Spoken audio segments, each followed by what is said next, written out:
यहां से स्टार्ट करेंगे।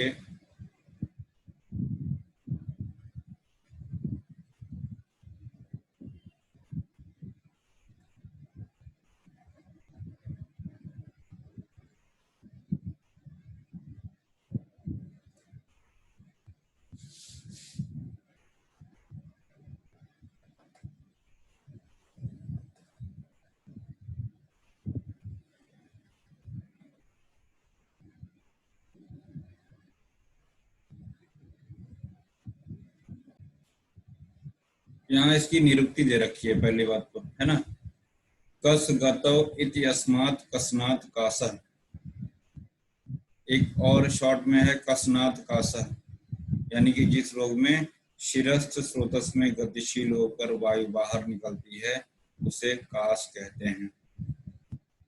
तो कसनात् कासः, कस गतौ इति अस्मात् कसनात् कासः, ये इसकी निरुक्ति हो गई। ठीक है ना। और देखिएगा नीचे बिल्कुल श्लोक में देखिएगा, चरक चिकित्सा का जो श्लोक लिखा हुआ है, कसति शिरः कंठ ऊर्ध्व गच्छति वायुरिति कासः, यही है। इसका मतलब यही आप निकाल सकते हैं कि जो शिरस्थ वायु है, वायु जो है गतिशील होकर ऊर्ध्व मार्ग से जब बाहर निकलती है ना, तो उसको कास कहा गया है। और फिर कहा गया है कि यह शुष्क और सकफ, यानी कि आप जानते हैं ड्राई कफ होता है और प्रोडक्टिव कफ होता है। तो शुष्क और सकफ, वही लिखा शुष्को व सकफो व अपि कसनात् कास उच्यते। यह कास जो है शुष्क होता है और कफ के साथ जो है प्रोडक्टिव हो जाता है। इस तरीके से दो प्रकार के कास यहाँ पे शुष्क और आर्द्र के आधार पे बताया। तो अभी तक जितना हमने आपको बताया, कस गतौ इति अस्मात् कसनात् कासः, ये कसनात् कासः, शुष्को व सकफो व अपि कसनात् कास उच्यते, ये नीचे वाली दोनों लाइन जो है इनका इम्पोर्टेंट है।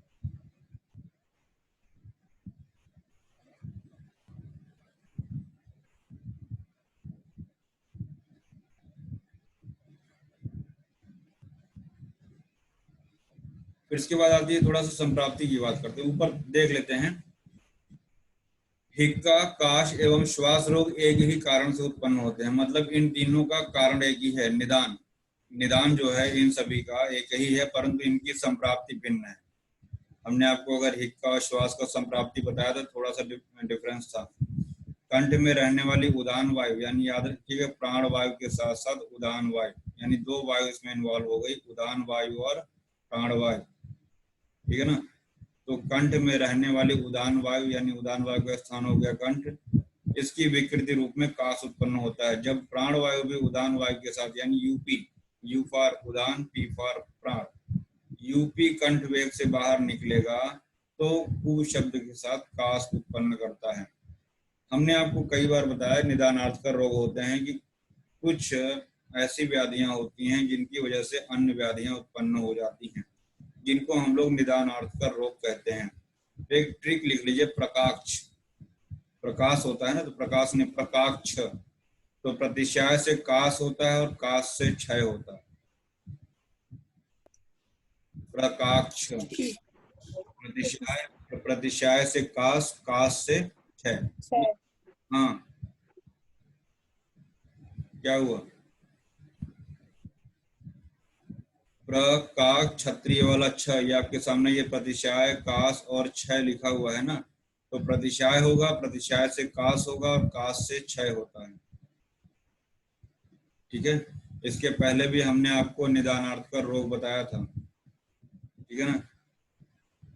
इसके पहले भी हमने आपको निदानार्थ का रोग और एक और हमने अर्श वाला श्लोक आपको बताया, त्रयो विकाराः प्रायण ये परस्पर हेतुः। कुछ हमने आपको राजक्षमा में बताया था निदानार्थ का रोग किससे क्या होता है, तो वो सब एक साथ लिख के उसको याद करिएगा।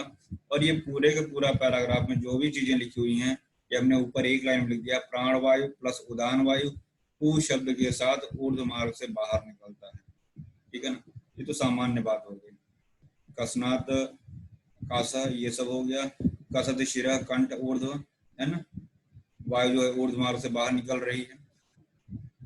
फिर बात आती है, थोड़ा सा इसकी संप्राप्ति भी देख लेते हैं हम लोग यहाँ पे।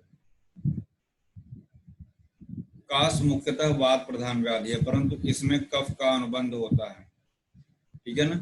यानी कि जैसे हम लोगों ने हिक्का श्वास में देखा कफ वातात्मक वेद तो है इसमें भी, लेकिन वो चीजें नहीं, अगर वैसा बिल्कुल होता तो इसको भी उसी चैप्टर में रख के अलग से करने की क्या जरूरत थी। तो मेन जो है वात इन्वॉल्वमेंट है, साथ ही साथ इसमें कफ का भी इन्वॉल्वमेंट होता है। इस धातु की दृष्टि से मलभूत कफ अधिक बनता है ना। इस धातु की, इससे क्या होता है,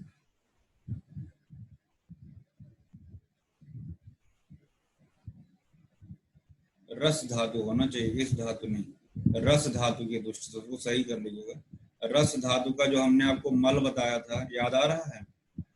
कपि खसरो ने हमने आपको एक ट्रिक बताया था कि कैसे आप जो है मल याद रखेंगे। कफ, पित्त, खमल, स्वेद, रोम और नेत्र जल, नेत्र मल, ऐसे हमने आपको बताया था।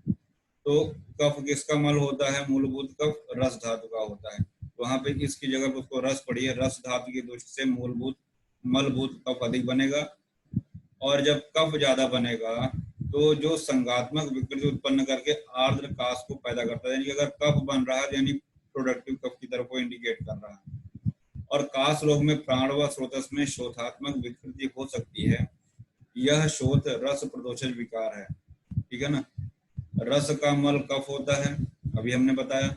अतः काश रोग में वात के साथ साथ कफ दोष अनुबंध हो रहा है। सुश्रुत के मत से स्वनिदानों से, यानी जिन कारणों से सेवन से प्रकुपित प्राणवायु उदानुगत होकर, अर्थात उदान वायु के साथ मिलकर वेग के साथ टूटे कांसे के बर्तन के समान, टूटे कांसे के बर्तन के समान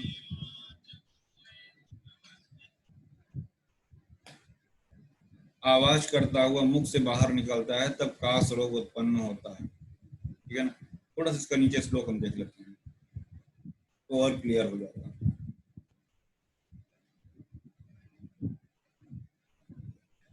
प्राणो उदान अनुगतः प्रदुष्ट, मिला? प्राणो उदान अनुगतः, ये।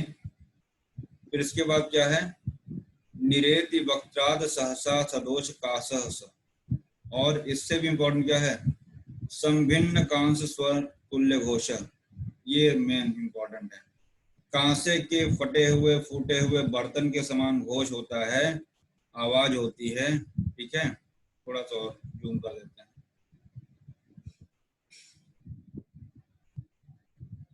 संभिन्न कांस स्वर तुल्य घोष, कांसे के फूटे हुए बर्तन के समान वहां पे ध्वनि होगी, आवाज होता वो बाहर निकलेगा, इसीलिए उसको कास कहते हैं। प्राण और उदान वायु मैंने आपको बताया यूपी, ठीक है। तो ये जो इतना इसकी संप्राप्ति है सुश्रुत के अनुसार, वो भी याद रखिएगा। और ये चरक वाला भी हम लोग वहां भी पढ़ेंगे, अधः प्रतिहतो वायु, तो वहां पे हम आपको इसको एक्सप्लेन करेंगे, ठीक है ना। तो सुश्रुत वाला ध्यान रखिएगा। यहाँ पे कुछ संप्राप्ति चक्र बताया गया है। निदान सेवन किया, प्राणव स्रोतस में खवय गुण्य संग होता है, उसकी वजह से कास। और वात प्रकोप अगर हो रहा है, निदान सेवन से अगर वात प्रकोपित हो रहा है, तो उस वात के प्रकोप से रस दुष्टि हो रहा है। रस दुष्टि होने से जो भी ऊपर पैराग्राफ में आया था, मलभूत कफ अधिक बनेगा, कफ का स्खीवन होगा, तो आर्द्र काश की बात कर रहे हैं। यानी कि ये आर्द्र काश हुआ जिसमें कफ का स्खीवन यानी मलभूत कफ की उत्पत्ति हो रही है। तो ध्यान दीजिएगा, कफ तब बन रहा है जब वात प्रकोप हो रहा है। वात प्रकोप से रस की दुष्टि हुई, रस की दुष्टि होने से जो रस का मल कफ होता है वो ज्यादा बन रहा है, अधिक फॉर्मेशन हो रहा है, और इसलिए वो कफ कैसा हुआ, काश कैसा हुआ, आर्द्र काश हुआ। दाहिने तरफ वाला देखते हैं, निदान सेवन, वात प्रकोपित हुआ, प्राण वायु का उदान अनुगत होना, प्राण व स्रोतस में वेग पूर्वक गमन और विशिष्ट ध्वनि के साथ। यहाँ पे कफ का इन्वॉल्वमेंट देखिए नहीं है, तो ये ध्वनि के साथ में शुष्क काश उत्पन्न करेगा। तो थोड़ा सा दोनों के संप्राप्ति में डिफरेंस है। इसमें रस धातु की दृष्टि हुई, कफ बनने लगा, और जब कफ बन रहा है तो प्रोडक्टिव कफ हो जाएगा, आर्द्र काश हो जाएगा, ठीक। हमने आपको शुष्क काश और आर्द्र काश एक बार वहां भी बताया था, जब हमने आपको शीतोपलादी चूर्ण बताया था कि उसका अनुपान घृत कहाँ होता है और छौद्र कहाँ होता है। यानी कि मधु हम देते हैं उसको कहाँ पे देंगे, मधु के साथ आर्द्र वाले, आर्द्र वाले में, क्योंकि आर्द्र वाले मधु जो होता है वो रुक्ष होता है। अगर आप रुक्ष में मधु के साथ दे देंगे और उसको एग्रीवेट कर देगा, इसलिए आर्द्र काश में हम क्या करते हैं, आर्द्र काश में किसके साथ देंगे? मधु के साथ में। और रुक्ष में किसके साथ देंगे? उल्टा बोलना सही बोल रहा सर घृत के साथ। हूं? ठीक, सर सही बोल रहे हैं। तो याद रखिएगा इसको, कंफ्यूज नहीं होना है इसको। आगे बढ़ते हैं हम लोग। तो ये संप्राप्ति हमने आपको बताया, देखिए आगे क्या है। हाँ, पूर्व रूप की बात यहाँ कर लेते हैं। हमने आपको कुछ दिन पहले जब हेक्का और श्वास की बात की थी तो वहीं नीचे एक लाइन लिखा हुआ था कि तीनों के पूर्व रूप एक जगह हो जाते हैं। याद आ रहा है? कुछ ऐसा हमने नीचे साइड में लिखा था पेन से, शुभ पूर्ण गलास्यता कंठे कंडु भोजनस्य अवरोध है, ऐसा करके वहां आया था। जैसे गले में कोई कांटा जैसे चुभ रहा है, शुभ पूर्ण गलास्यता कंठे कंडु, गले में जो है कंडु होगा, इचिंग जैसे होता है। भोजनस्य अवरोध, भोजन का अवरोध हो जाएगा जब भोजन करेंगे। देखिए नीचे लिखा है, पूर्व रूपम भवेत तेषां शुक पूर्ण गलास्यता कंठे कंडुश्च भोजनम अवरोधश्च जायते। अभी हम लोग पढ़ेंगे चरक चिकित्सा में, वहां फिर से आएगा। ये तो हुआ इसका पूर्व रूप की बात, ठीक है ना। आइए थोड़ा सा स्टार्टिंग में चलते हैं हम लोग इसमें, जो हमने पेज आपको अभी सिर्फ एक हम लोग भूमिका बना रहे हैं। तो हमने आपको बताया काश क्या है, दुष्ट प्राणवायु उदान वायु से मिलकर फूटे हुए कांस्य पात्र के शब्द के समान शब्द करता हुआ ऊर्ध्व मार्ग से निकलता है। कफ पित्त आदि दोष सहित मुख से सासा निकले उसे काश कहते हैं, ठीक है ना। ये लाइन अभी नहीं मिली, अभी बता रहे हैं इसको। शुष्को वा सकफो वापि कसनात काश उच्यते। अभी हमने इसको लिखा है, या तो शुष्क हो या तो सकफ होगा। अब कैसे शुष्क होगा कैसे सकफ होगा वो संप्राप्ति चक्र जरूर देखिएगा। फिर इसके बाद आता है काश के भेद, वीपी के और वीपी के रुक जाइए, छत और क्षय है, सन्निपात नहीं है, ध्यान दीजिएगा। वात पित्त कफ छतज और क्षयज, ठीक है, याद रखिएगा इसमें सन्निपात नहीं है। फिर इसके बाद साध्यता, साध्यता जैसे हम अन्य रोगों में भी बात करते हैं, तो जो वातज पित्तज और कफज है वो साध्य होगा। अब क्षयज और छतज भी थोड़ा सा उसमें नियम बने हुए हैं कि किसमें साध्य होगा किसमें असाध्य होगा।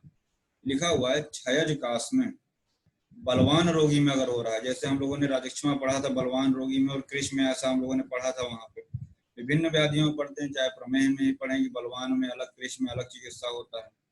तो वैसे यहाँ क्षयज काश अगर बलवान व्यक्ति में हो रहा है तो वो साध्य होगा, छतज काश अगर बलवान में हो रहा है तो याप्य होगा।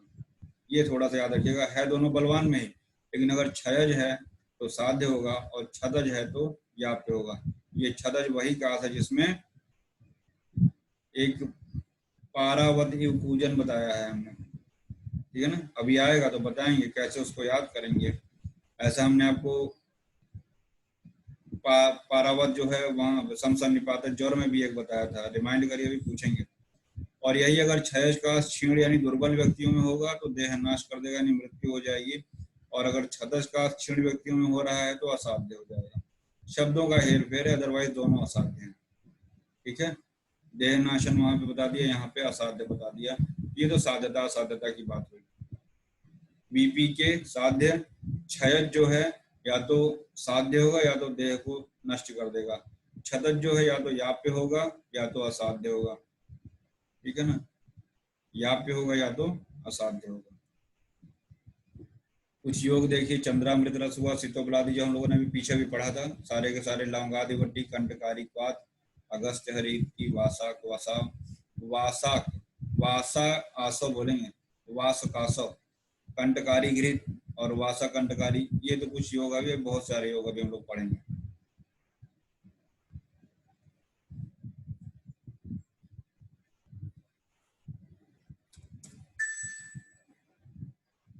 थोड़ा सा और एक बार रिवाइज कर लेते हैं, शायद दिमाग में घुसता चला जाए।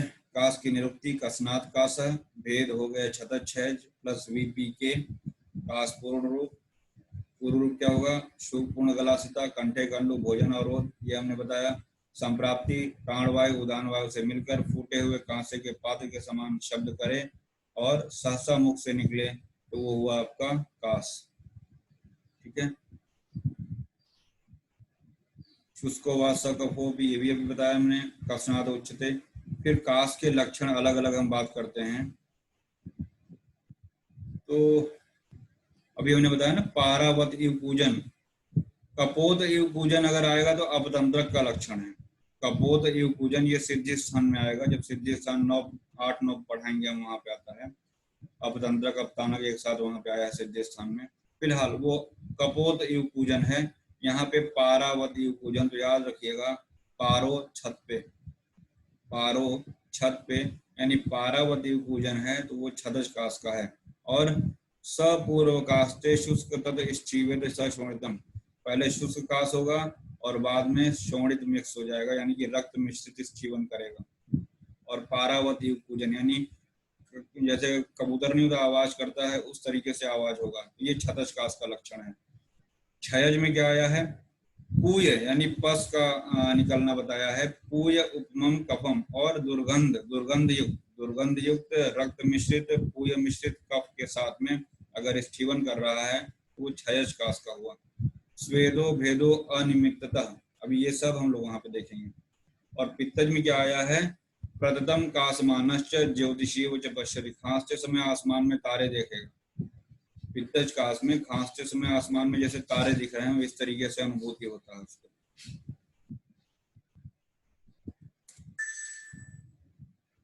ये सब चीजें हम आपको बता चुके हैं। जब हम लोग आते हैं चरक पे,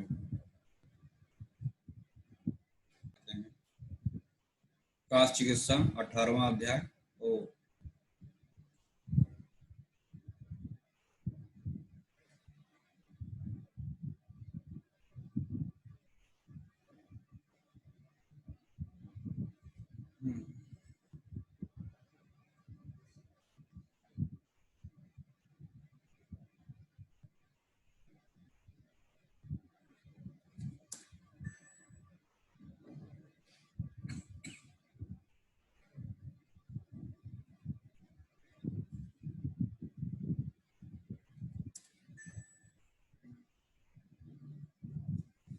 काश के भेद यहाँ बताए गए हैं। वातज, पित्तज, कफज, छतज और क्षयज, ये मिलाकर 5 प्रकार के काश रोग मनुष्य में उत्पन्न होते हैं।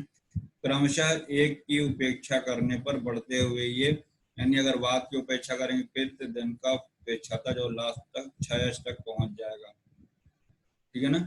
बढ़ते हुए क्षय अर्थात शरीर का नाश उत्पन्न करने तक पहुंच जाता है। ठीक है ना?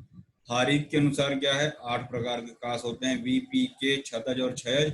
रक्तज बताया है उन्होंने, वात पित्त बताया है, पित्त कफ बताया है। ये हमें लिखा है वातज, पित्तज, कफज, छतज, क्षयज, ये तो चरक वाले हो गए। इन्होंने रक्तज भी बताया है, वात पित्त और पित्त कफ, यानी कफ वात नहीं बताया है, बाकी द्वंद्वज 2 बताए हैं। कवि को छोड़ के बाकी दोनों द्वंद्वज बताए हैं। कवि नहीं है, कफ वात नहीं है, रक्त उसकी जगह पे आ गया है। ये आया आपका हारीत के अनुसार। हारीत हर जगह 8 है, 8 लेके चलते थे। पांडु में भी बताया था इनका 8 था। इनको जो 8 नंबर बहुत सूट करता था।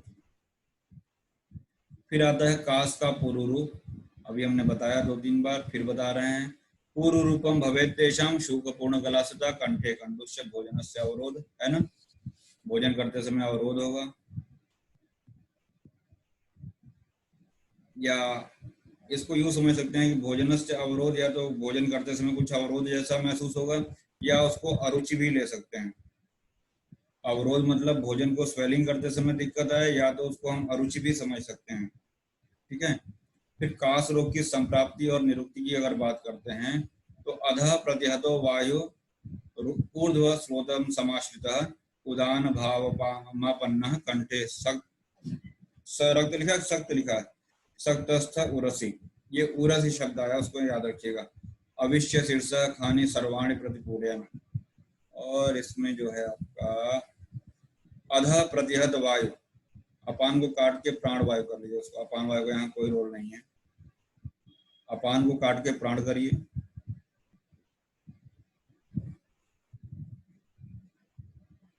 काट दिया।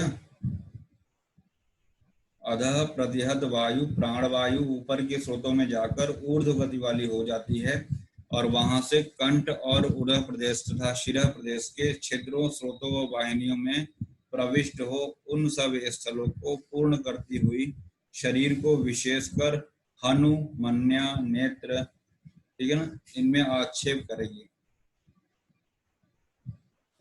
शुष्को व स कफो, ये लाइन इंपॉर्टेंट, शुष्को व स कफो व अपि कस्नात काश उच्यते। तो इस प्रकार से संप्राप्ति आप वही वाला देखिएगा जो भी हमने आपको वहां पे शुष्क और आर्द्र वाला अलग अलग बताया है, और लास्ट में ये श्लोक लिख लीजिएगा, शुष्को व स कफो अपि कस्नाद काश उच्यते, ठीक है ना। और उदान वायु है, प्राण वायु है, ये जरूर याद रखिएगा, ठीक। तो ये तो हुआ इसकी संप्राप्ति। सुश्रुत में भी वही आया है, प्राणो उदान अनुगता, प्राण और उदान वायु की बात वो भी कह रहे हैं। और संभिन्न कांस से स्वर्ण तुल्य घोषा, वही टूटे हुए कांसे के बर्तन के समान, उत्तर तंत्र 52 का है ये। तो सुश्रुत का ये भी बहुत इंपॉर्टेंट है कि फूटे हुए कांसे के बर्तन के समान आवाज होती है, घोष होता है, ठीक है ना। और प्राण और उदान वायु दो वायु का इसमें। तो देखिएगा, अपने प्रकोपणों से यानी निदान के सेवन से दुष्ट प्राण वायु उदान वायु से मिलकर फूटे हुए कांसे के पात्र के समान शब्द को करती हुई दोष यानी कफ और पित्त सहित मुख से सहसा निकलती है। तो यहाँ पे ब्रैकेट में कफ और पित्त शोषित के अनुसार यहाँ पे आप लिख सकते हैं। हालांकि पित्त का अभी तक इन्वॉल्वमेंट कहीं दिखा नहीं, कैसे इन्होंने विमर्श में लिखा मुझे नहीं।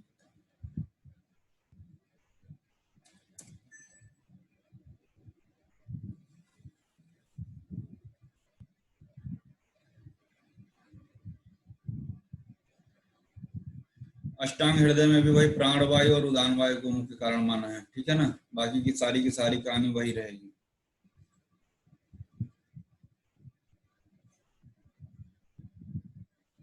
वादजन्य काश का कारण बार बार बताने की जरूरत नहीं है, पढ़ते पढ़ते इतना आपको रट गया होगा कि रूप से, अधारणी वेग को धारण करने से, व्यवहार से, व्यायाम से, है ना, क्रमित भोजन करने से, परिश्रम करने से, ये सभी क्या है, वात के एग्रीवेटिंग फैक्टर है। रुच से, शीत से, कषाय तिक्त कटु तिक्त कषाय के सेवन से वात बढ़ेगा, ये हुआ वादजन्य काश का कारण हुआ। फिर लक्षण की अगर बात करते हैं तो याद रखिएगा, स्वर भेद जो है वातज काश का लक्षण है, स्वर भेद और हृष्ट लोम, हृष्ट लोम जो है, और लोम हर्ष आपने अभी आप जो है कफश काश में पढ़ेंगे, लोम हर्ष आगे कफश काश में आएगा, यहाँ पे हृष्ट लोम है, ठीक है ना। बात है तो सब शुष्क शुष्क ही होगा। स्वर भेद याद रखिएगा, ये क्वेश्चन पूछा गया है कि वातज काश में स्वर भेद हो जाता है।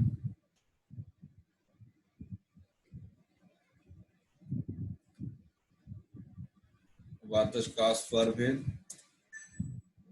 फिर पित्तज काश की बात आती है। अभी हमने बताया कि जैसे आकाश में तारों को देखता है, प्रथम काश मानश्च ज्योतिषिवेव च पश्यति। देखिए, नेत्रों के सामने ज्योतिष यानी तारे, तारे या जुगनू के समान चमकदार ऐसे दिखाई देने लगता है। और स्वर आमय, वहां पे स्वर भेद था, यहाँ पे स्वर भेद को इन्होंने स्वर आमय लिख दिया है वही मतलब, लेकिन वहां पे स्वर भेद था, यहाँ स्वर आमय हो गया। पीठ निष्ठीवन, पीठ निष्ठीवन यानी अर्थात बार बार थूकते समय पीले कप का निकलना। तो अगर पूछते हैं पेशेंट से कि बलगम कैसा निकल रहा है, अगर येलोइश बता रहा है यानी कि वो पित्तज काश की तरफ आपको इंडिकेट कर रहा है।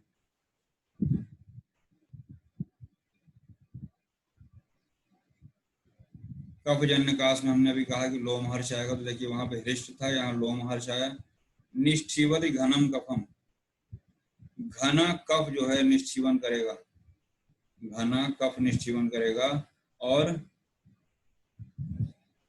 काश के वेग के समय उसे किसी प्रकार के वेदना की अनुभूति नहीं होती है। जब कफ है, यानी कि आपने वैसे भी नोटिस किया होगा, जब ड्राई कफ होता है तो चेस्ट में पेन जैसे महसूस होता है। जब ड्राई कफ होता है तो जो वातज काश था वो जनरली क्या है, वो ड्राई कफ है। तो ड्राई कफ में सब वही लक्षण मिलेंगे जो जनरली सूखी खांसी में आते हैं, वातज काश में, सॉरी वातज काश में ड्राई काश वाले सारे लक्षण मिलेंगे।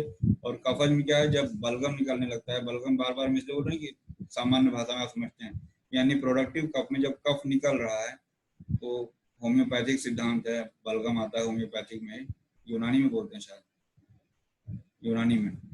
तो वेदना की अनुभूति नहीं होती है, क्यों? क्योंकि जब कफ ज्यादा है तो वहां पे पेन की अनुभूति नहीं होगा। देखते हैं कि जब प्रोडक्टिव कफ होता है, जनरली यही करते हैं कि जब खांसी आ रही है तो कुछ ऐसी मेडिसिन लिखते हैं कि ड्राई कफ जो है प्रोडक्टिव कफ में बदल जाए, जिससे जो कफ अंदर जमा हुआ है वो सब का सब बाहर निकल जाए। जनरली ऐसा करते हैं।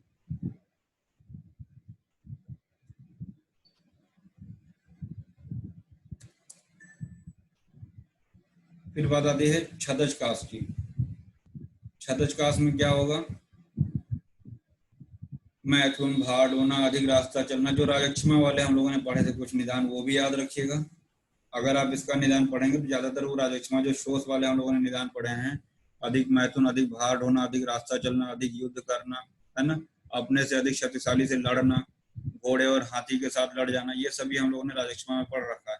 यानी कि लगभग राजक्षमा वाले जो निदान हैं वो यहाँ पे अगर हैं तो आप उसको छदजकास का कारण मानिए। रुक्षस्य उरह छतम वायुर्गृहीत्वा कास्मावहेत, अर्थात उरह प्रदेश में छत हो जाता है, उस छत स्थान पर वायु प्रवेश कर कास उत्पत्ति करती है। ठीक है ना। और सुश्रुत ने बताया है उरह छत में सरक्त स्टीवन अभिक्षण, और हमने जब आपको छत क्षीण बताया था तो एक लाइन किसका बताया था? छत का बताया था। दूसरी लाइन क्या बताया था? कुछ याद आ रहा है? 2 लाइन लक्षण का था ना।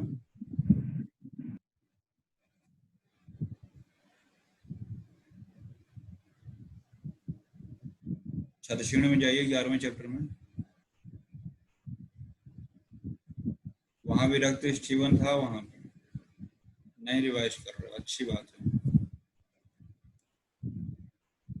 छदजकास में लक्षण अभी हमने आपको बताया, पारो छत पे है, पारावत एवं पूजन, है ना, कबूतर के समान पूजन करेगा। सपूर्व कास्ते शुष्क तत् स्ठीवेद सशोणितम, पहले सूखी खांसी आती है, बाद में रक्त मिश्रित कफ का स्ठीवन करेगा। फिर यहाँ पे आया है एक दुख स्पर्शेन शूलेन, वक्ष प्रदेश में कोई विदारण कर रहा है, ऐसी वेदना होती है, वक्ष प्रदेश में ताप का अनुभव करता है, मतलब दाह जैसी अनुभूति होती है, वक्ष प्रदेश में दाह होता है उसको। और दांतों में दर्द, अब दांतों में दर्द कहाँ आया है? पर्वभेद ज्वर श्वास तृष्णा वैश्वर्य पीड़ित पारावत पूजन।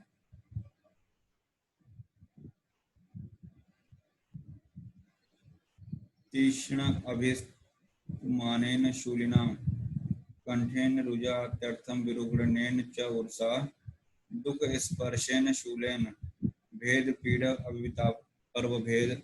पता नहीं कहाँ से दांत इन्होंने डाल दिया भैया। पर्व भेद है तो दांतों में कहाँ हो गया? पर्व का मतलब दांत थोड़े ना होता है भाई, ज्वाइंट्स में पेन होगा, सही कर लेना उसको, है ना। संधियों में वेदना होगी, स्वर भेद से वर होगी, जरा सा गलत दिखता है तो वहां पर रुकना पड़ता है।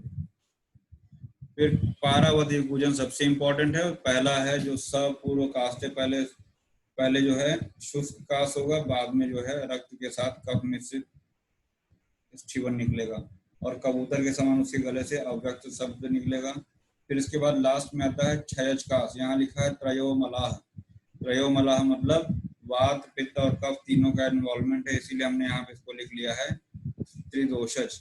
ट्रायंगल का मतलब वात पित्त कफ तीनों दोषों का इन्वॉल्वमेंट है। ठीक है ना। जहाँ पे ट्रायंगल बना मिलेगा वो वात पित्त कफ तीनों के लिए सन्निपात के लिए आता है।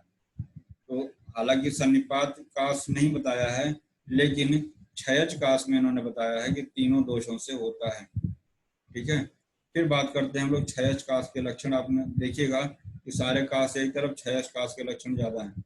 छदज में वही पारावती पूजन इंपॉर्टेंट था। फिर यहाँ देखिएगा दुर्गंध हरितम रक्तम स्ठेवेत, अभी हमने बताया था दुर्गंध हरित रक्त पूय मिश्रित कफ निकालेगा, स्टीवन करेगा।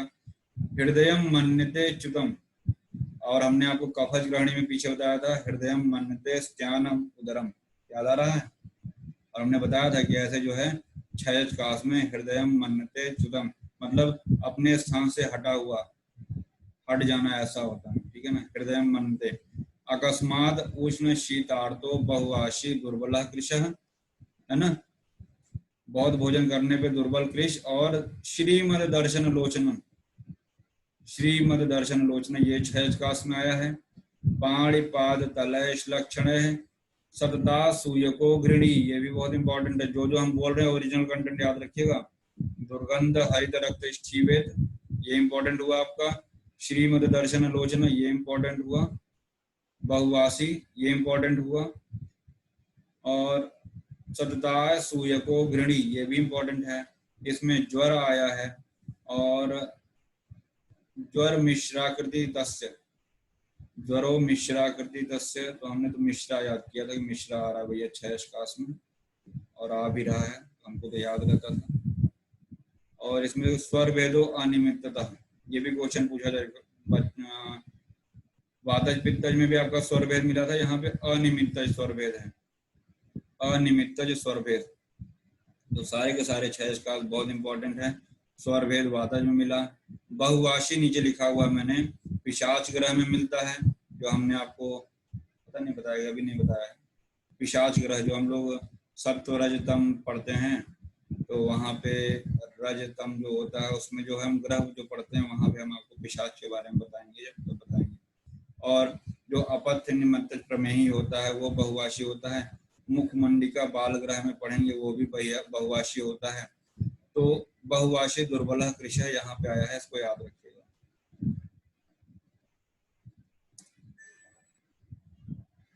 बीपीके का साध्य छदज और क्षयज याप, इसका भी हमने आपको कंडीशन बताया था। अगर बलवान रोगी है तो छदज कैसा होगा, बलवान रोगी है तो छदज का कैसा होगा, साध्य होगा। हाँ, अगर दुर्बल है तो देह का नाश कर देगा, ऐसा कुछ बताया था। और क्षयज में क्या था, याप्य था, और वह असाध्य था। तो याद रखिएगा इसको, ठीक है। Yes sir. पूरी के समान कफ को थूकता है, जब वो खांसता है तो उसे यह अनुभव होता है कि मेरा हृदय अपने स्थान से अलग हट गया है, मतलब मेरा दिल कहीं और चला गया है। सहसा कभी कभी उष्ण वस्तु के सेवन से उसका कष्ट बढ़ जाता है, यानी कि गर्म जल के सेवन से बढ़ जाता है, याद रखिएगा। जनरली होता है खांसी वगैरह आती है तो गर्म जल पीते हैं, लेकिन यहाँ पे अनुपशय हो रहा है।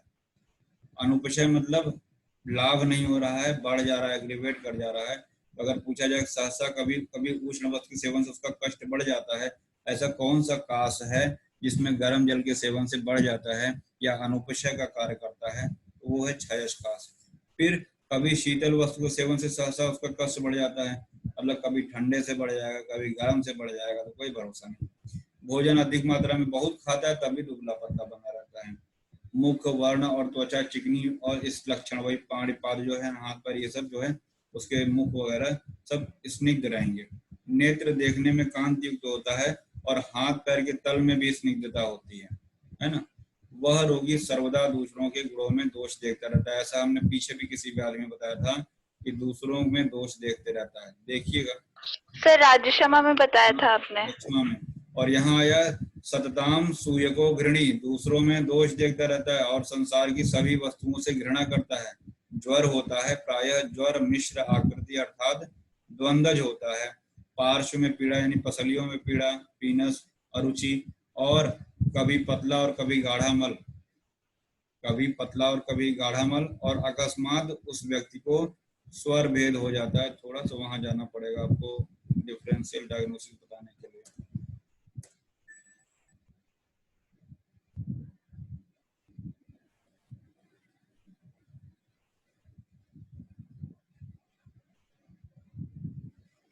भिन्न संगत वर्चस्व, ये छोड़ा है, इंपॉर्टेंट है। कभी भिन्न मतलब टूटा हुआ मल, यूं कह सकते हैं लिक्विफाई मल, इस तरीके से निकला। भिन्न मतलब टुकड़ों टुकड़ों में मल निकलेगा, और कभी संगत मतलब गांठदार मल निकलेगा, ठीक है ना। तो दिमाग किधर जाता है, ग्रहणी की तरफ, ग्रहणी की तरफ जाता है। तो याद रखिएगा ये क्षयज काश में आया है, यही बताने के लिए हम पीछे आए।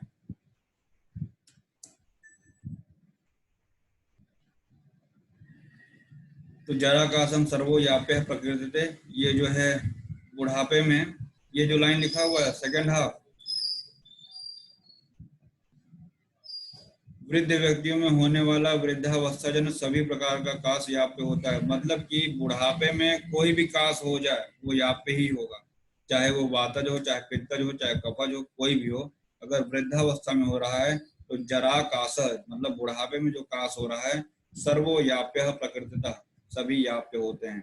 इसके पहले यदि क्षीण व्यक्तियों के शरीर को नष्ट करने वाला क्षयकाश बताया गया है, यदि बलवान व्यक्तियों को यह बताया ना, क्षयकाश अगर क्षीण व्यक्तियों में हो रहा है तो देह का नाश कर रहा था। देखिए कहीं आया होगा ये क्षयकाश क्षीणा नाम देह नाशना, यानी क्षयकाश जो है क्षीण व्यक्तियों में देह का नाश कर देगा। और साध्य तो बलवताम, बलवान व्यक्तियों में यह क्षयकाश साध्य होता है।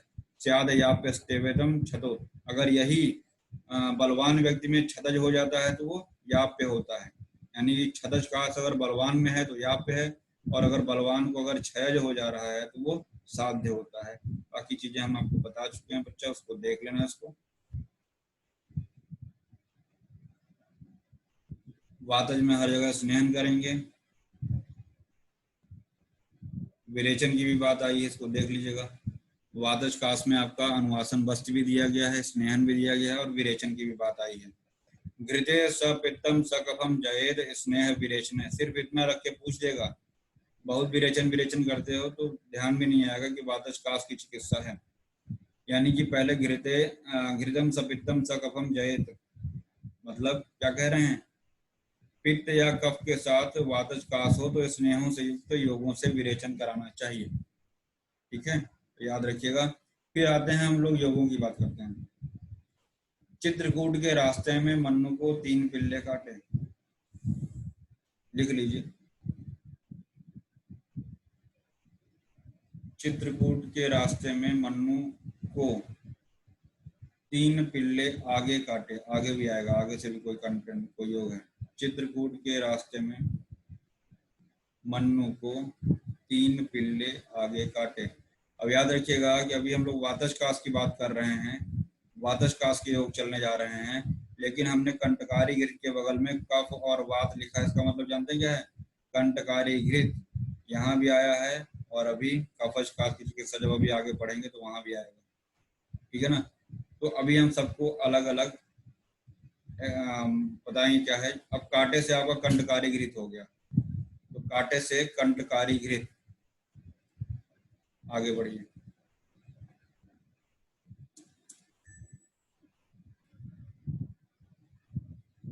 पिल्ले से पिप्पल्यादि हो गया, पिप्पल्यादि घृत। पिप्पल्यादि घृत मैंने आपको वातज गुल्म में भी पढ़ाया है, वातज गुल्म में। 3 से हो गया त्रयोषणादि घृत, 3 पिल्ले थे ना, पिल्ले से पिप्पल्यादि घृत, 3 से हो गया त्रयोषणादि घृत।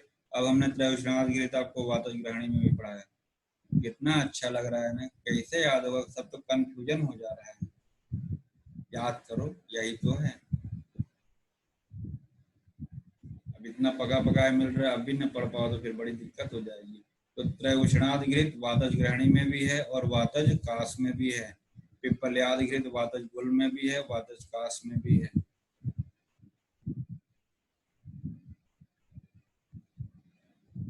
रास्ते में पिल्ले काट रहे थे तो रास्ते से रासना घृत। वैसे रासना जनरली वात हराणाम होता है, तो वात व्याधि की तरफ भी हम जाते हैं, तो याद रखिएगा रासना घृत वातज काश में आया हुआ है। ठीक है ना? और इसमें आप थोड़ा सा रासना घृत में नीचे देखिएगा, सिरह कंप शूल सर्वांग अंग रोगांश, सभी रोगों में, जो सभी रोगों में। और ये अनिल यानी वातहर है, ऊर्ध्व अनिल, ऊर्ध्ववात को ये है शमन करता है रासना घृत। ये हुआ रास्ते से रासना।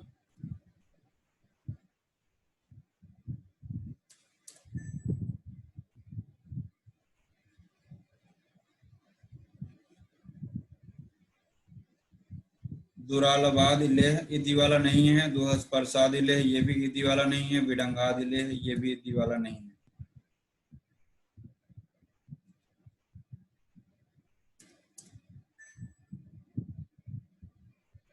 चित्रकादि लेह, इसको लिख लीजिएगा।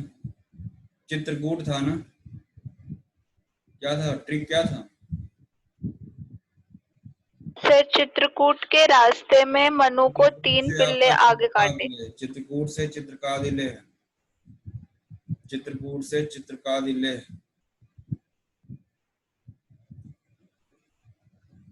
आगे काटे, हमने लिखा कुत्ते आगे काटे, आगे से अगस्त्य हरित की, अगस्त्य हरित की।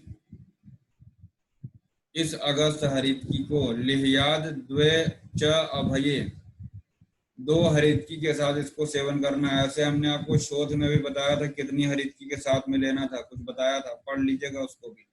और इस अगस्त हरितकी में 100 हरितकी होता है, अभी सवेरे बताए थे। किस हरितकी में 1100 हरितकी है? वशिष्ठ हरितकी बताया था हमने। विशिष्ट लोगों को 1100 रुपए ऐसा करके हमने बताया था, इतनी जल्दी मत भूल जाया करो। तो अगस्त हरित की 100, वशिष्ठ हरित की 1100 हरड़ का प्रयोग।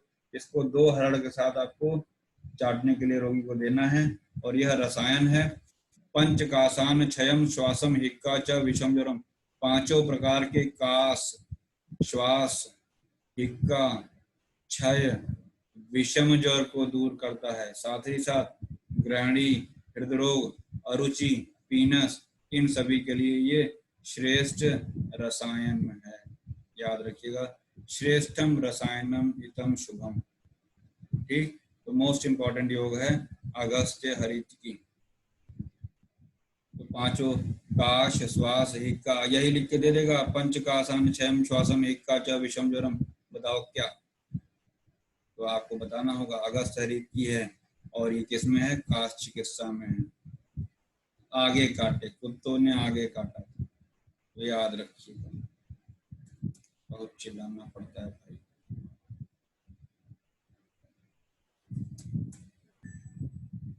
लौंगादिवटी,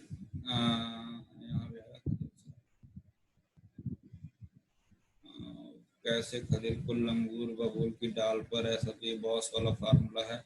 याद रखिएगा, इसमें 8 घटिका में काश का, ये 8 घटिका में समय है, घटिका समय से है, 8 घटिका में काश को दूर करता है। ये भावना इसका इंपॉर्टेंट, बबूल तो का सवेरे भी चर्चा हो चुकी है इसके बारे में। फिर सैंधवाद योग, खदिर सार प्रयोग, धूमपान विधि, मना शिलादि धूम, मना शिलादि धूम, कुछ मना शिला सवेरे भी हम आपको बताए हैं। मना शिलादि क्या था वो?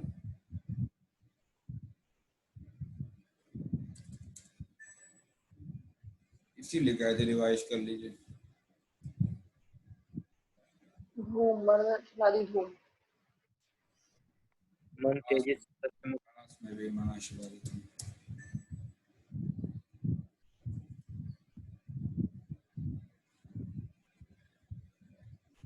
पेज इसलिए पलट रहे हैं कि आपको परेशानी ना हो कि हाँ हमने पेज छोड़ दिया, आपको एक कॉन्फिडेंस जाएगा कि हमने सब बताया।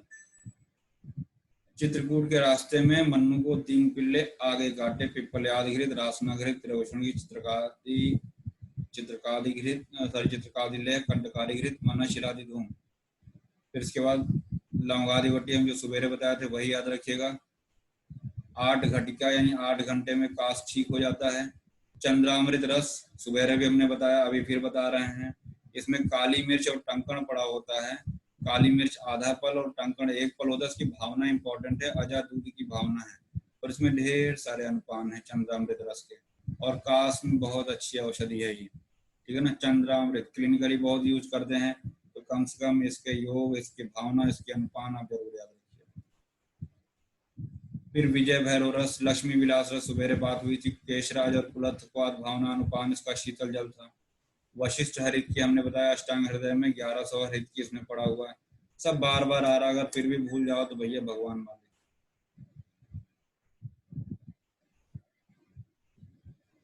कफश काश की चिकित्सा, बलवान हो तो सर्वप्रथम वमन कराना चाहिए। यही श्लोक रख के पूछा था, बलिनम वमने राधो,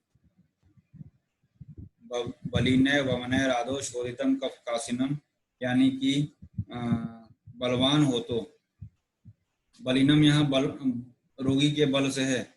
यदि रोगी बलवान है तो सर्वप्रथम वमने राधो, वमन कराएंगे। कफ कासिनम, कफ नाशक जो कटुरुच और उष्ण अन्न का पथ्य देते हैं उसे चिकित्सा करना चाहिए, यानी कि पथ्य का सेवन करना चाहिए कफ के शमन के लिए। साथ ही साथ वमन कराना है आपको, कफश काश की चिकित्सा हो गई।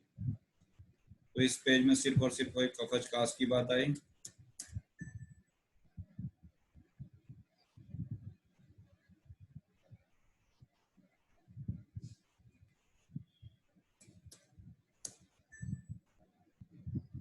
कुल 10 कांटे, ऊपर हमने लिखा है कुल 10 कांटे, कुलथ्यादिघृत, दशमूलादिघृत, और अभी हमने एक स्टार्टिंग में बताया था कि कफज कास में भी आएगा, क्या था? जल्दी बताओ। कंटकार्यादिघृत, ऐसा कुछ करके नहीं आया था? कंटकारी घृत। उसके रास्ते में मन्नू को जब 3 पिल्ले आगे काट रहे थे तो कांटे से कंटकारी था, वही कंटकारी यहाँ भी आ गया। कुल 10 कांटे, कुल से कुलथ्यादिघृत, 10 से दशमूलादिघृत, और कांटे से वही कंटकारी, यहाँ भी आएगा, वही नहीं। तो याद रखिएगा कुल 10 कांटे कफज कास का फॉर्मूला है। कुल 10 कांटे पता चला, कुल 10 कांटे तो याद रहेगा वातज में था कि पित्तज में था, कफज में था, यही नहीं याद आएगा तो बड़ा कंफ्यूजन हो जाता है, याद रखिएगा। तो दशमूलादिघृत जो है ये वातज ग्रहणी में भी हम लोगों ने पढ़ा है, ठीक है। सब जब तक आप लिखेंगे नहीं, कंटकारी घृत कफज और वातज दोनों में आ गया, और कुलथ्यादिघृत। ध्यान से सुनो हमारी बात, मुझे एग्जाम का तो नाम नहीं याद आ रहा है, लेकिन पूछा था कि कुलथ्यादिघृत का रोगाधिकार क्या है या किस कहाँ पे प्रयोग करते हैं। तो जनरली हम लोग कुलथ जो होता है ना, अश्मरी वगैरह में प्रयोग करते हैं। अश्मरी वगैरह में तो वहाँ 2-3 ऑप्शन जो है रीनल डिसऑर्डर के ही थे, और लास्ट में था हिक्का श्वास, तो आंसर यहाँ से लगेगा इसका कुलथ्यादिघृत। अगर आपको पता है कुल 10 कांटे तो आपका क्वेश्चन गलत नहीं होगा, ठीक है। इसमें पंचकोल पड़ा हुआ है, इससे कंटेंट थोड़ा सा याद कर लीजिएगा। पंचकोल, पिपली, पिपली मूल, चव्य, चित्रक और नागर, इसी में मरीच मिला देते हैं तो वो शरूषण हो जाता है, ठीक है ना। और मरीच को मिलाते ही वो रुक्ष हो जाता है, इसके पहले तक इसको बोलते हैं कि स्निग्धता रहती है, लेकिन मरीच को मिलाते ही शरूषण में रुक्षता आ जाती है, वो द्रव्य गुण का पार्ट है, वो अलग है। फिलहाल इसमें पंचकोल पड़ा हुआ है, कुलथ रस पड़ा हुआ है ना। तो याद रखिएगा कफज, कास, हिक्का और श्वास, यानी कफज, हिक्का, श्वास, कास, तीनों को ये ठीक करता है। तो अभी तक हम लोगों ने 2 ऐसे योग पढ़े जो हिक्का, श्वास और कास दोनों में पढ़ा, ठीक है ना। एक तो रसायन वाला पीछे पढ़ा, कौन सा था?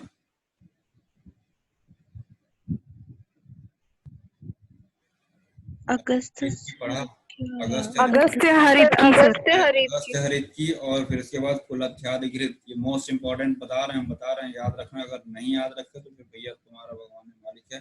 नीचे देख लो, तमगः कफ कासे तु स्याजेत पित्त अनुबंधजः, पित्त कास क्रिया तत्र यथावस्थम प्रयोजेत।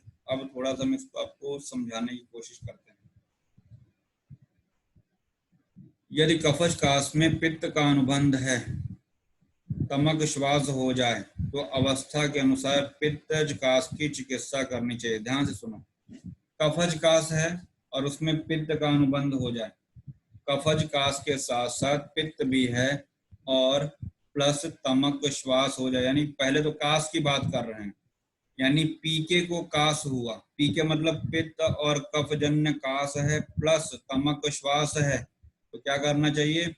वहां पे जो पित्तज कास वाली जो चिकित्सा अभी बताई चरक ने, वही चिकित्सा प्रयोग करेंगे। अगेन बता रहे हैं, एक्सप्लेन कर रहे हैं आपको, ठीक है ना। फिर से बताने की कोशिश कर रहे हैं। यदि कफज कास में पित्त यानी पी के कास, पित्तज कफज कास हो प्लस तमक श्वास हो, एरो पित्तज कास की चिकित्सा करेंगे।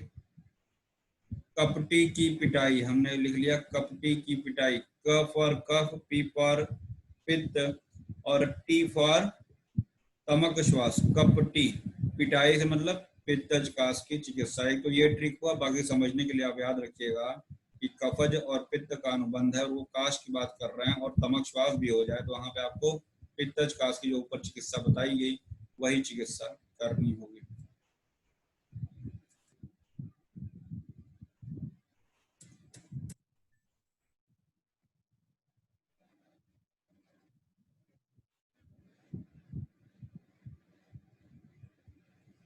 वातज कास में यदि कफ का अनुबंध हो, वातज कास में यदि कफ का अनुबंध हो तो कफनाशक चिकित्सा करनी चाहिए।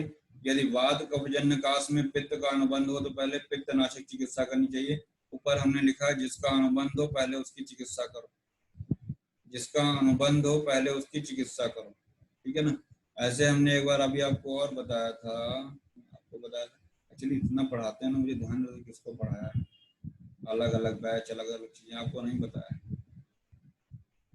नहीं बताया होगा। पहले जो गेस्ट आता है उसकी चिकित्सा कुछ ऐसा कहीं बताया है? मुझे नहीं याद।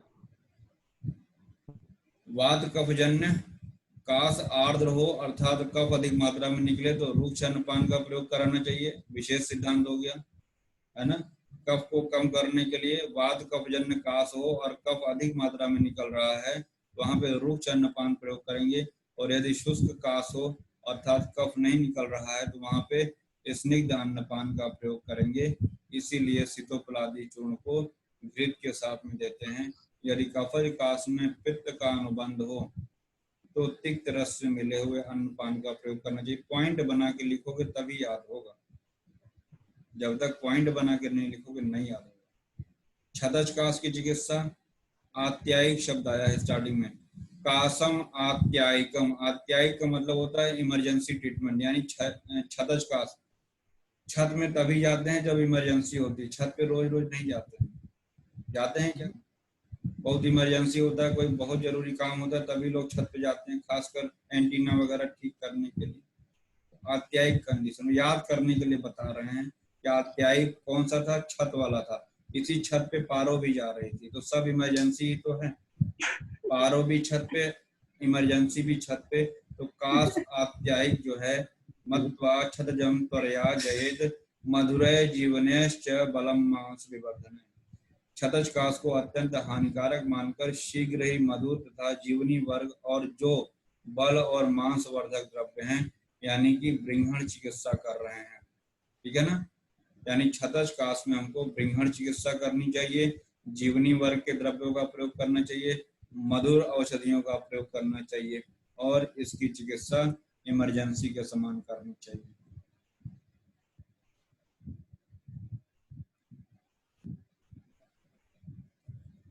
छदज काश से पीड़ित व्यक्तियों की चिकित्सा पित्तज काश के समान करना चाहिए, मतलब छत पे पित्त की चिकित्सा, ये भी आप पढ़ लीजिए। छदज काश में अभी हमने आपको एक कपटी बताया था, कफ पित्त काश में तमक श्वास हो जाए तो पित्तज काश की चिकित्सा बता रहे थे। यहाँ कह रहे हैं छदज काश में भी पित्तज काश की चिकित्सा करनी चाहिए, मतलब चरक ये बताना चाह रहे हैं कि हमारी पित्तज काश की चिकित्सा बहुत अच्छी है, आप इधर उधर हर जगह उसको प्रयोग करिए। विशेषकर दूध घृत मधु का प्रयोग करना चाहिए। वीआईपी के काश हो, अगर वात पित्त जन्य काश यदि रोगी पीड़ित है तो उसके शरीर में वेदना होती है तो घृत का अभ्यंग करना चाहिए, यानी वीआईपी को घी का लेप करना है आपको। ऐसे ही बच्चा याद होता है आयुर्वेद, वीआईपी को घृत का लेप करना है, कभी नहीं भूलोगे जब इस तरीके से पढ़ोगे, है ना। नहीं तो अथाह सागर है, डूबते रहो आयुर्वेद में, कोई रोका है तुमको? गोते लगाते रहो।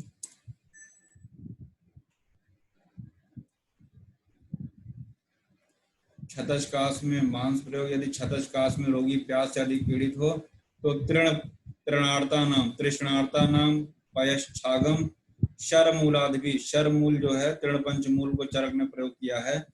कुश काश सर दर्भ जो शाली या कांडेक्षु कहीं जगह बोला गया है, यानी शरमूलादि भी तृण पंचमूल के लिए आया है। तो अगर छतज काश का रोगी प्यास से पीड़ित है तो याद रखिएगा तृण पंचमूल को अजाक्षीर के साथ में पयस्य छागम, पय किसका? छाग बकरी के दूध के साथ में पीने को देना है। तो ये हुआ छतज काश में कैसे हम तृण पंचमूल का प्रयोग करते हैं।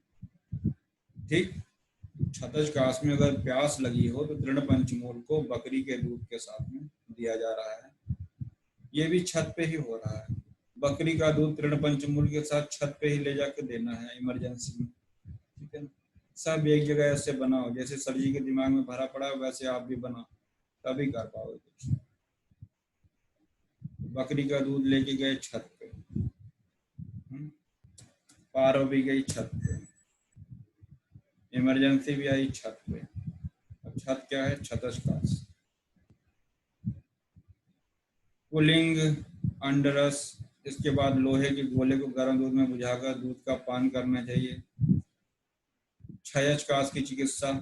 यदि दुर्बल पुरुष को संपूर्ण लक्षणों से युक्त क्षयस्कास हो, यानी एक तो बेचारा रोगी भी दुर्बल है और सारे के सारे लक्षण भी उसमें मिल रहे हैं, छोड़ दो, जाओ बेटा, तुम्हारा टाइम खत्म हो गया। वैसे भी चरक ने कहा है कि असाध्य व्याधि की चिकित्सा नहीं करनी चाहिए। उन्होंने कहा है कहीं पे कि जो हम ये चिकित्सा बता रहे हैं मध्यम बल के लिए और साध्य रोगों की चिकित्सा बता रहे हैं, असाध्य पे ट्रायल मत करो वरना अपयश ही लगेगा। तो दुर्बल पुरुष हो यानी दुर्बल रोगी हो, कृष हो एकदम कचेक्सिक और व्याधि भी एकदम प्रबल हो उसके अंदर, तो चिकित्सा नहीं करना चाहिए। यदि बलवान व्यक्ति को नूतन क्षय रोगी मतलब हिस्ट पुष्ट हो और जस्ट बिल्कुल नया नया क्षयस्कास हुआ है तो प्रत्याख्य कहकर चिकित्सा करनी चाहिए। ठीक है, मतलब हमको रोगी की अवस्था देखनी है, रोग की अवस्था देखनी है। रोगी कैसा है, बलवान है, रोग कैसा है, बिल्कुल नया है। पहले वाले में क्या था इसके ऊपर, रोगी दुर्बल है और रोग भी बलवान, संपूर्ण लक्षण का मतलब रोग बलवान हो गया। ठीक है ना, याद रखिएगा। नवीन क्षयस्कास जो ऊपर बताया ना कि नवीन क्षयस्कास और बलवान व्यक्ति है तो ब्रिंघण कराएंगे। बात ये होती है कि ऊपर कह रहे हैं कि बलवान व्यक्ति है और नूतन क्षयस्कास है तो प्रत्याख्य का चिकित्सा करनी चाहिए।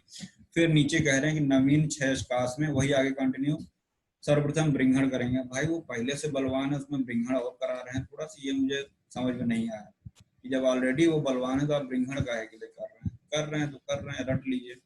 यदि रोगी के शरीर में दोष अधिक हो तो स्नेह के साथ मृदु विरेचन देना चाहिए।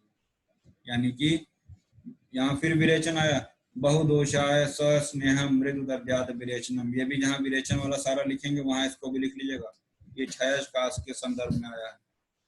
बहुदोष है तो स्नेह के साथ में मृदु विरेचन देना है, ये क्षयस्कास में है।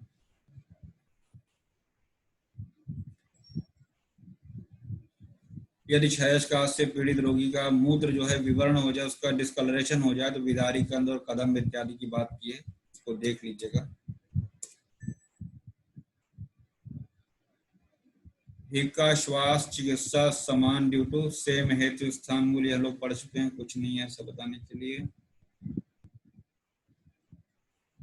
हाँ,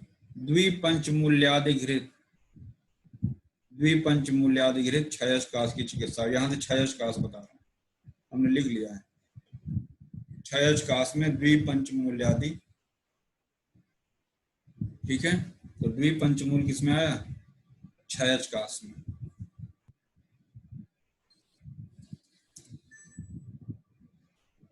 गुड़ुच्यादि घृत आया है, अब इसका ट्रिक बता रहे हैं, ज्यादा परेशान मत हो।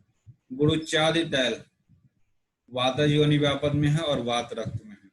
वातज योनि व्यापद और वात रक्त में गुड़ुच्यादि तैल है, आपको पहले ही बता चुके हैं, फिर बता रहे हैं। गुड़ुच्यादि घृत जो है आपका यहाँ पे आया क्षयस्कास। काश मर्दादि घृत जो है ये वातज योनि व्यापद में भी आ गए, हम लोग 30वें चैप्टर में पढ़ेंगे, और यहाँ भी है।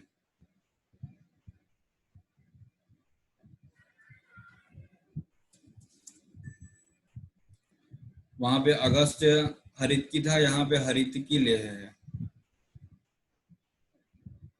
लिखा हुआ। काशमर्द के गड्ढे में द्वय पंचमूल, एक सेकेंड, कुछ हमने इसमें संशोधन किया है। द्वय पंचमूल लेके पद्म हरे हो जाते हैं या पद्म हरे हो जाते हैं, ऐसे लिखिएगा। काशमर्द के गड्ढे में, उसको कॉपी में लिखिए, वो गलत है। काशमर्द के गड्ढे में, काशमर्द के गड्ढे में द्वय पंचमूल लेके पद्म हरे हो जाते हैं, पद्म हरे हो जाते हैं पर क्षयस्कास। काशमर्द के गड्ढे में द्वय पंचमूल लेके पद्म हरे हो जाते हैं। हरे से हरित की,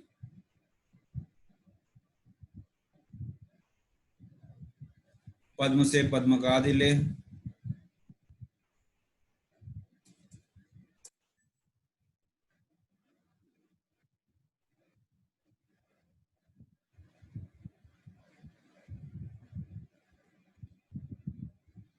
अभी हम लोगों ने पीछे प्रत्याश चिकित्सा पढ़ा था सवेरे।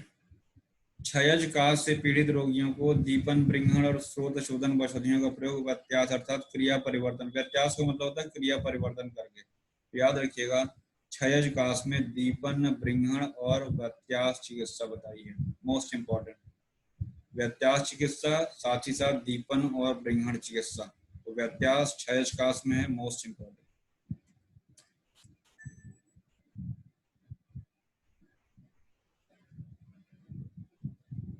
और चलते चलते वात, पित्त, कफ, छत, क्षय काश जो बताए गए हैं ना, उनमें क्रमशः एक के बाद एक बलवान होता जाता है, मतलब आगे की तरफ ये क्रमशः बलवान होते चले जाते हैं, ऐसा कहीं और भी बताया था। ठीक है, स्टार्टिंग में भी ये लाइन आ गई है कि उत्तरोत्तर जो होता है ये हानिकारक हो जाते हैं शरीर के लिए। तो ये लास्ट में भी है गरियांश, मतलब कि आगे की तरफ ये बलवान होते जाते हैं। गरियांश का मतलब बलवान होते जाते हैं। ठीक है ना, वात से पित्त, पित्त से कफ, कफ से छत, और लास्ट में क्षय जो होता है वो सबसे अधिक बलवान होता है। और चलते चलते इन्होंने कहा है, इस काश चिकित्सा अध्याय में काश रोग को दूर करने वाले भोज्य पदार्थ, पेय, पानक, दूध, सर्पी गुड़, कहाँ बताया है सर्पी गुड़? किस चैप्टर में पढ़ा था? 4 सर्पी गुड़ और 1 सर्पी मोदक, छतछीण में। वो जो अभी हमने गड्ढे वाला ट्रिक बताया है उसको अपना डिकोड कर लेना सबको रख के।